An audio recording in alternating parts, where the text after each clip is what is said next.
तो प्यारे बच्चों, बहुत बहुत नमस्कार। आशा उम्मीद यह है कि पिछला वीडियो आपको समझ में आया है। अगर पिछला वीडियो बच्चे लोग समझ में ना आया हो तो बिल्कुल बता देना, है ना, ताकि मैं रोले के प्रमेय को और क्लियर कर सकूं। ठीक है, तो अभी अपन रोले के प्रमेय पर क्वेश्चन करेंगे बच्चों। तो क्वेश्चन नंबर, मैं एग्जाम्पल से स्टार्ट कर रहा हूँ। आप लोग फंडा समझ गया हो करना क्या है।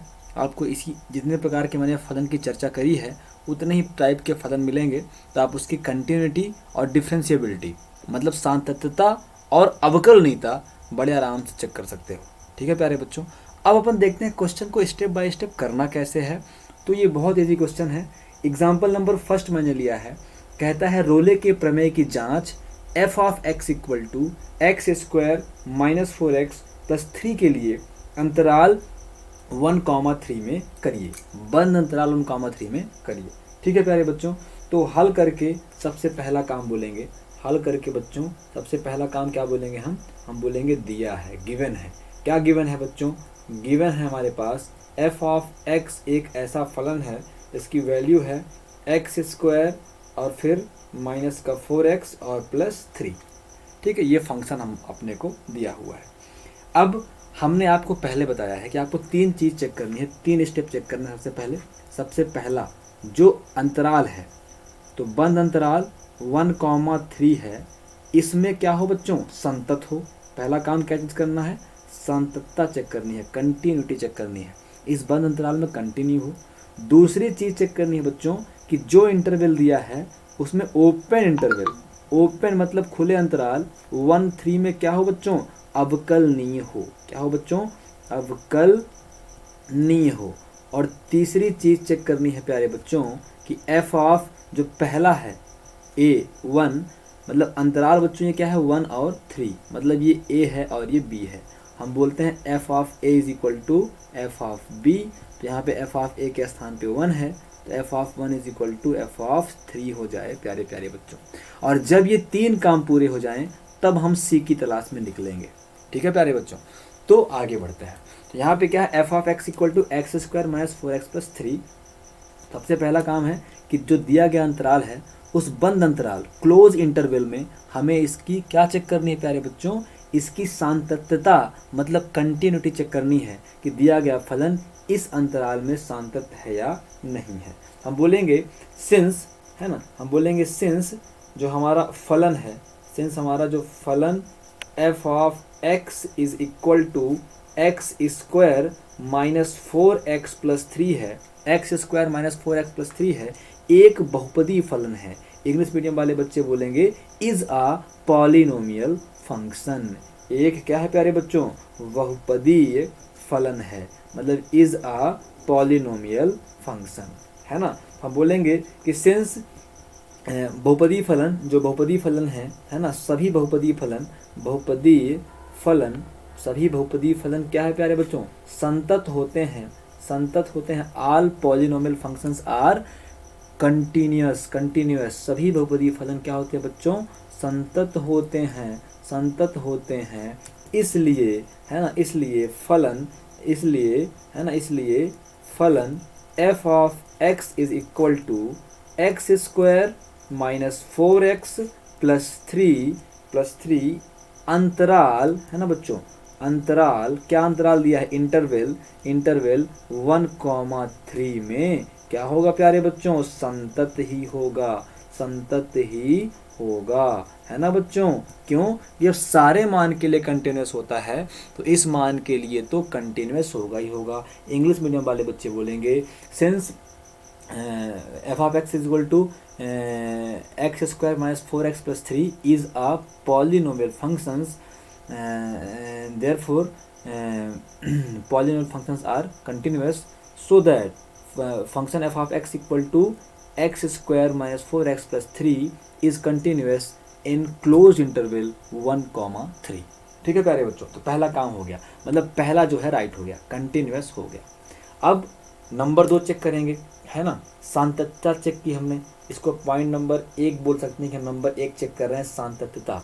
नंबर 1 डालने की आवश्यकता नहीं है, पर अगर आप डालना चाहते हो डाल सकते हो, चलो नहीं डालते, तो संतत है, संतत है। और नंबर 2 बोलेंगे कि सिंस, क्या बोलेंगे प्यारे बच्चों? बहुपदीय फलन क्या होते हैं? कंटिन्यूअस होते हैं, कंटिन्यूअस है तो अवकलनीय होंगे, ज़रूरी नहीं है, तो इसलिए अपन एफ डैश एक्स निकाल लेते हैं। हम बोलेंगे since f of x is equal to कितना है प्यारे बच्चों, x square minus 4x plus 3। ये बात आपको ध्यान देनी है कि जब आप डिफ्रेंशिएबिलिटी चेक करोगे, अवकलनीयता चेक करोगे, तो उसका डिफ्रेंशिएशन निकालोगे, उसका डेरिवेटिव निकालोगे, उसको एक बार अवकलन करोगे। ठीक है बच्चों, तो एफ डैश एक्स का मतलब क्या होगा, एफ डैश एक्स का मतलब होगा प्यारे बच्चों डिफ्रेंशिएशन, एक बार अवकलन। अगर इतना डायरेक्ट नहीं करना तो लिख सकते हो कि दोनों पक्षों का एक्स के सापेक्ष अवकलन करने पर, दोनों पक्षों का एक्स के सापेक्ष क्या करने पर प्यारे बच्चों, अवकलन करने पर, differentiating both side with respect to x. Differentiability check कर रहे हैं, हमें कम से कम फंक्शन का डेरिवेटिव चाहिए। प्यारे बच्चों एफ ऑफ एक्स का अवकलन क्या हो जाएगा, एक बार कहते हो तो लगा देते हैं, लगाने की आवश्यकता नहीं है, अब आप डायरेक्ट भी कर सकते हो। और डी अपॉन डी एक्स हो जाएगा एक्स स्क्वायर और माइनस 4x प्लस 3। प्यारे बच्चों एफ ऑफ एक्स का अवकलन क्या हो जाएगा, एफ डैश एक्स हो जाएगा, एक्स स्क्वायर का अवकलन 2x हो जाएगा, 4x का 4 होगा, 3 का 0 हो जाएगा। यहाँ लिखना चाहो तो लिख सकते हो कि since d upon d x x power n is equal to n x n minus 1, और लिख सकते हो d upon d x constant is equal to 0।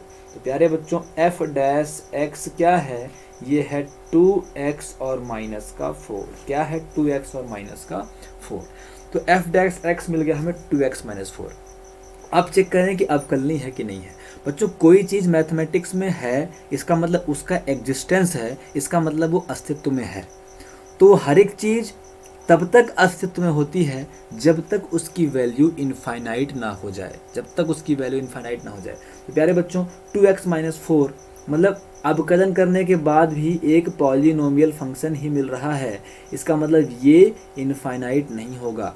x अगर आप कोई नेचुरल नंबर डालोगे, इंटीजर डालोगे, मैं कहता हूँ रियल नंबर डालोगे, तो क्या किसी भी रियल नंबर के लिए इसका मान इनफाइनाइट होगा, नहीं होगा, है ना। चाहे आप 0 कर दो, 1 कर दो, 10 कर दो, 1000 कर दो, 10,000 कर दो, x चाहे आप जो करो, ये एफ डैश एक्स मतलब उसका अवकलन इनफाइनाइट नहीं होगा, अनडिफाइंड नहीं होगा। इसका मतलब इसका जो है डिफरेंशिएबल है, अवकलनीय है। ठीक है बच्चों, अभी अपन क्या लिखने वाले हैं, हिंदी में लिखना पड़ेगा कि since f dash x is equal to, since f dash x is equal to, f dash x is equal to 2x minus 4, x के सभी मानों के लिए, x के सभी मानों के लिए, x के सभी मानों के लिए, x के सभी मानों के लिए अस्तित्व रखता है, x के सभी मानों के लिए अस्तित्व रखता है ना बच्चों, अस्तित्व रखता है। इंग्लिश मीडियम वाले प्यारे बच्चे कहेंगे कि since f dash x equal to 2x minus x is exist for all value of x, all values of x मतलब x के सही मानों के लिए अस्तित्व रखता है। या तो अस्तित्व रखा बोल सकते हैं, या तो बोल सकते हैं कि f dash x equal to 2x minus 4 x के सभी मानों के लिए परिभाषित है, is defined for all value of x, है ना। डिफाइंड है, परिभाषित है, मतलब अपरिभाषित, इनफाइनाइट नहीं है। अतः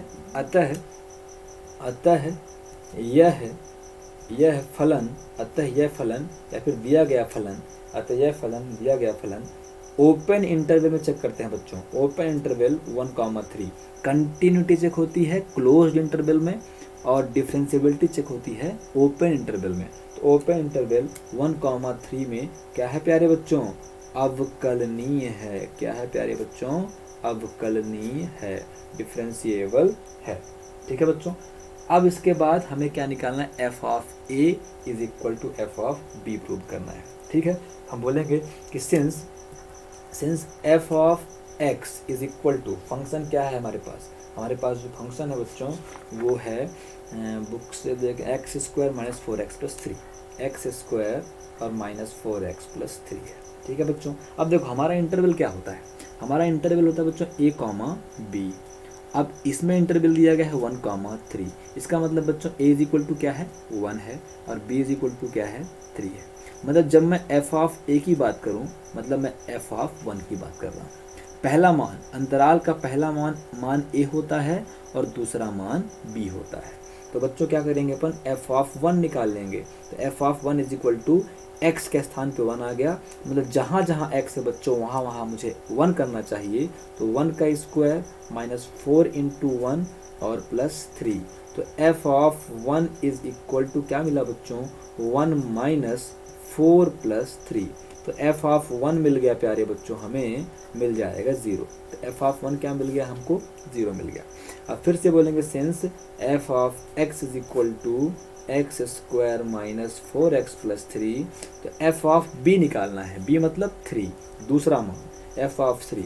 तो बच्चों 3 का स्क्वायर और माइनस 4, f ऑफ 3 का मतलब हुआ जहाँ जहाँ फंक्शन में x है वहाँ वहाँ 3 करो तो बन जाएगा 3 और प्लस 3। तो f of 3 is equal to 3 त्रिकाई 9 और 4 तिहाई 12 और प्लस 3। 9 3 12 में 12 गया 0। तो f ऑफ 3 भी क्या आ गया बच्चों 0 आ गया।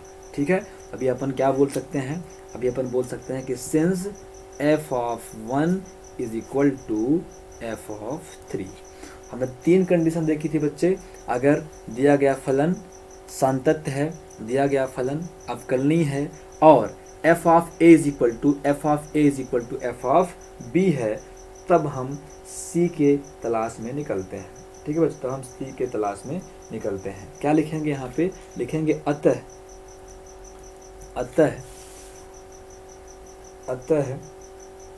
अंतराल 1,3, खुले अंतराल की बात होती है 1,3, अतः अंतराल 1,3 में एक मान c इस प्रकार से है कि इस प्रकार अस्तित्व रखता है कि इस प्रकार है कि f dash c is equal to 0, है ना बच्चों।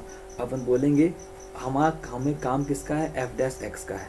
हम बोलेंगे सिंस f डैश x है क्या, f डैश x है 2x माइनस 4। तो f डैश c मतलब x के स्थान पे क्या रख दो, x के स्थान पे 2x माइनस 4 रख दो। ठीक है बच्चों, अपन f डैश c क्या बन जाएगा, इसलिए सिंस इतना है तो f डैश c क्या बन जाएगा बच्चों 2c माइनस 4 बन जाएगा। तो f डैश c के स्थान पे क्या कर सकता हूँ मैं, 2c minus 4 is equal to 0। तो 2c इज इक्वल टू 4।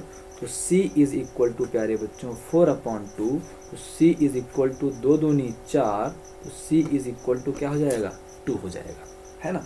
तो c इज इक्वल टू क्या हो जाएगा बच्चों 2 हो जाएगा। तो अब हमें यही चेक करना है, हमने क्या बोला था। अगर आपको डेफिनेशन याद है बच्चे लोग तो आप एक बार फिर से डेफिनेशन को रिवाइज कर लो। मैंने क्या बोला था कि अगर दिया गया फलन, हमने क्या बोला था बच्चों ध्यान से देखो, है ना। अगर दिया गया फलन नंबर 1 अब संतत है ना, संतत है क्लोज इंटरवल a, b में। और नंबर 2 अवकलनीय है ना, अवकलनीय है ओपन इंटरवल, ये बंद में है खुले में है, ओपन इंटरवल a, b में। और नंबर 3 क्या हो जाए बच्चों, f of a is equal to f of b हो जाए। अगर ये 3 कंप्लीट हो जाए तो फिर हम बोलेंगे एक c इस प्रकार से है, एक c जो है c open interval a, b में है ना, इसमें मतलब इसके अंदर इस प्रकार से है कि f dash c is equal to 0। मतलब जो c की वैल्यू आती है, अगर जो c की वैल्यू निकलेगी अगर वो a और b के बीच का है, मतलब a और b के अंदर का है ना। हमने बोला था लास्ट में, मैंने डेफिनेशन आपको लिखवाई है कि अगर ये तीनों सेटिस्फाइड होते हैं तो फिर c खुले अंतराल a, b के मध्य इस प्रकार से है कि f डैश c बराबर 0। मतलब f डैश c बराबर 0 करने से जो c का मान मिला हमको, अगर वो c का मान इस a और b के मध्य कहीं बीच में है ना, इनके अंदर है, तो हम बोलेंगे रोले का प्रमेय सत्यापित हुआ। तो प्यारे प्यारे बच्चों, अब ये बताओ मुझे आप कि ये c इज इक्वल टू 2 है कि नहीं है। हमारा अंतराल क्या है, हमारा अंतराल है बच्चों 1,3। तो 2 जो है 1 और 3 के बीच में आता है कि नहीं आता, मतलब 1 और 3 के अंदर आता है कि नहीं आता, आता है ना बच्चों। हम सीधे बोलेंगे क्या बोलेंगे बच्चों, सिर्फ इतना बोलेंगे कि since c is equal to 2, since c is equal to 2, अतः स्पष्ट अतः c इज इक्वल टू 2 अंतराल c इज इक्वल टू 2 जो है अंतराल 1,3 के अंतर्गत है या फिर में है अतः रोले का प्रमेय सत्यापित होता है। अतः रोले का जो प्रमेय है वो क्या होता है बच्चों, सत्यापित होता है। Therefore Rolle's theorem is satisfied, है ना बच्चे लोग। तो प्रूव्ड हो गया रोले का प्रमेय। इंग्लिश मीडियम वाले बच्चे एक बार एग्जाम्पल से थोड़ा सा लैंग्वेज चेक कर लेंगे, है ना, लैंग्वेज अपनी रेडी कर लेंगे क्योंकि अपन इसी लैंग्वेज पे बार बार काम करने वाले हैं। तो लैंग्वेज सही रहेगा, है ना, मतलब कि जो मैंने लिखवाया है ये सब ठीक रहेगा तो आपको प्रॉब्लम आगे क्रिएट नहीं होने वाली। ठीक है प्यारे बच्चों, तो ये एक हो गया। अब मुझे लग रहा है कि मैं 2-4 क्वेश्चंस जो हैं देख लूँ, टाइप ऑफ क्वेश्चंस देख लूँ और उसके बाद में टाइप ऑफ क्वेश्चन ऐसे करवा देता हूँ ताकि आप सब जो है तो अच्छे से कर लें। तो मैं अभी थोड़ा सा 1 घंटे पढ़ूंगा, खुद देखूंगा टाइप ऑफ क्वेश्चन कितने प्रकार के बन रहे हैं और एक वीडियो में 5-6 क्वेश्चन टाइप ऑफ क्वेश्चन करा के इसे मैं ख़त्म करूंगा। ठीक है बच्चों, तो मिलते हैं अगले वीडियो में, तब तक के लिए बहुत बहुत नमस्कार।